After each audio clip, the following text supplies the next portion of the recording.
Today we're going to have a look at reversible reactions. Now, in a normal reaction, we have reactants that would react with each other and form products. In a reversible reaction, the products themselves can react with each other to then again form reactants.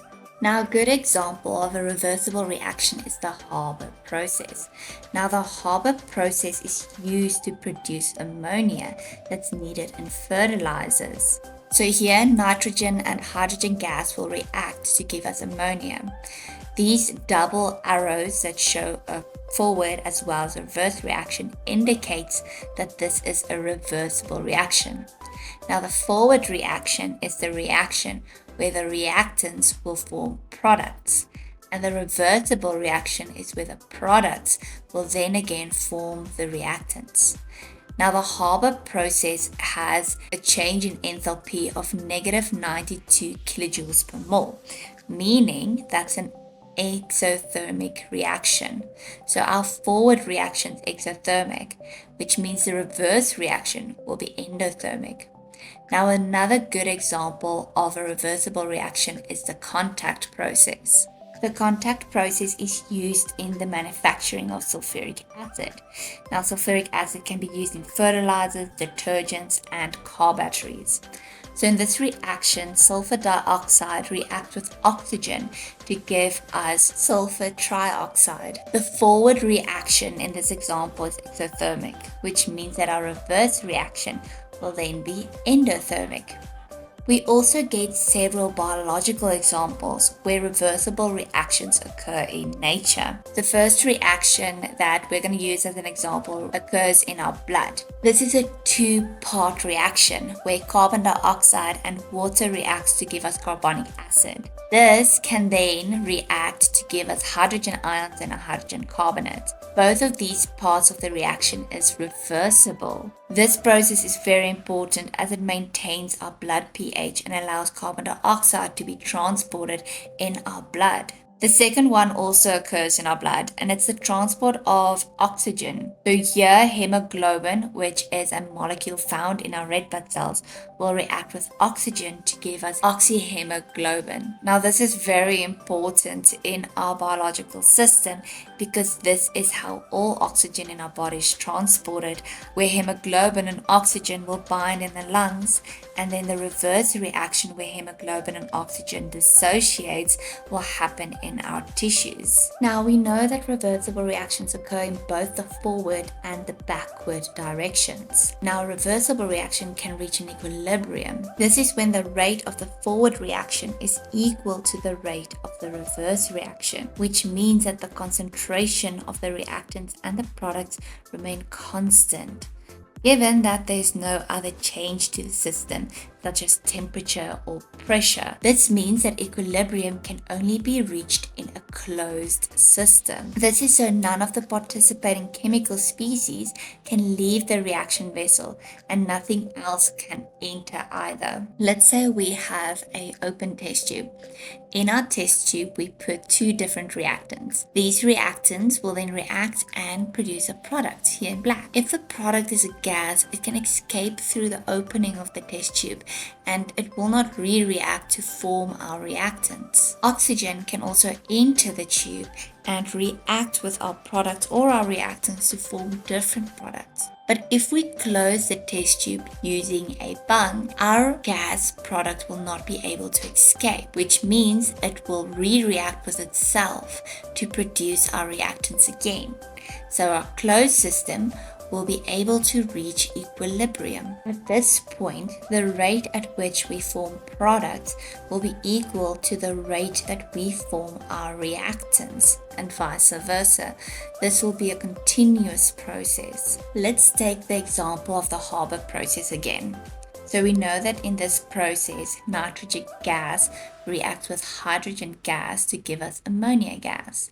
We also know that the change in enthalpy for this reaction is negative 92 kilojoules per mole. Now, an equilibrium is said to be dynamic when the molecules on the left and the right of the equation are changing into each other by chemical reactions constantly and at the same rate. At the start of the reaction of the Haber process, only nitrogen and hydrogen will be present. This means that the rate of the forward reaction would be at its highest, since the concentration of hydrogen and nitrogen are at their highest. They will then start producing products. As the reaction proceeds, the concentration of hydrogen and nitrogen will gradually decrease as they are being used up, which means that the rate of the forward reaction will decrease. But the concentration of ammonia will gradually increase because it's being formed as a product. This means that the rate of the backward or reverse reaction will increase. So ammonia will then start decomposing to form hydrogen and nitrogen again. Now in a closed system, the two reactions are interlinked and none of these gases can escape. So the rate of the forward reaction and the rate of the backward reaction will eventually become equal and equilibrium will be reached. In reversible reactions, we use Le Chatelier's principle. Now, Le Chatelier's principle says that the relative amount of all the reactants and products at equilibrium depends on the conditions of the reaction. So this principle can be used to predict changes to the position of the equilibrium when there are changes in either the concentration, the temperature, or the pressure. But pressure only has to do with gases. So let's see how we can determine how these conditions will change the equilibrium. Now first we need to know the energy changes as well as the states and the concentration that's involved. Now this will help us to use the principle to manipulate the outcome of a reversible reaction. So we can imagine as the reversible reaction having a position of equilibrium. Now, if the forward reaction is being favored, it means that our equilibrium shifts to the right. And if the reverse reaction is favored, it means our equilibrium shifts to the left. How would a change in concentration affect our equilibrium? Now, if we increase the concentration of our reactants, it means that our reaction would want to make more product. It would want to increase the amount of products that we have. This means that the forward reaction will be favored and our equilibrium will shift to the right. Now, if we increase the concentration of our products, it means that our reaction would want to increase the concentration of our reactants. This means that we need to make more reactants. This will then favor the reverse reaction and the equilibrium will shift to the left. Now we can also decrease concentrations. If we decrease the concentration of our reactants, this means that our reaction needs to make more of our reactants and our reverse reaction will be favored because our products can turn into reactants. This means that the equilibrium is shifted to the left. Now, if we decrease the concentration of products, it means that we want to make more products. This will favor the forward reaction as our reactants can form new products. This means that the equilibrium shifts to the right. Now, what about a change in temperature?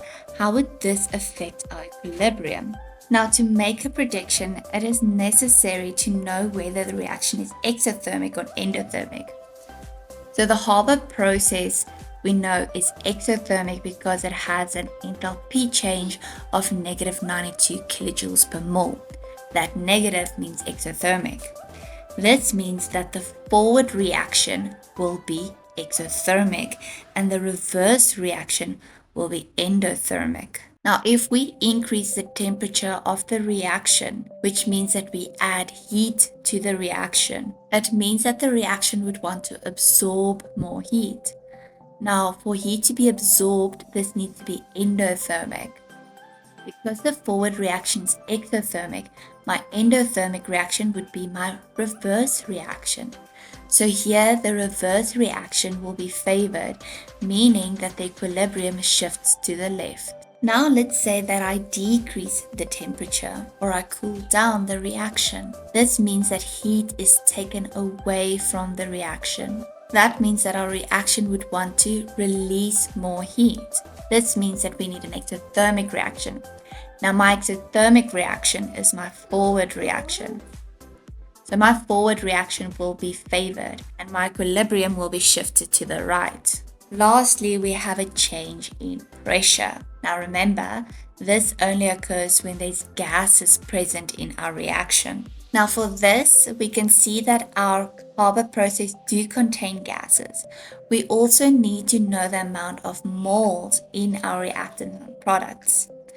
So here we can see that our reactants have a total mole of 4 and our product is a total of 2 moles. Now when I increase the pressure of my reaction, the reaction would want to decrease the amount of gas being formed. Now my least amount of gas would be my products, which are 2 moles, instead of my reactants, which are 4 moles. This means that it will favor the side with the least amount of mole of gas. This will be my products. Thus, my forward reaction will be favored and my equilibrium will shift to the right. Now, if I decrease the pressure of the reaction, my reaction would want to increase the amount of gas being formed. This means it's going to favor the side with more moles of gas. This will be my reactants, which have 4 moles of gas instead of my products, which have 2 moles of gas. This means that my reverse reaction will be favored and my equilibrium will shift to the left.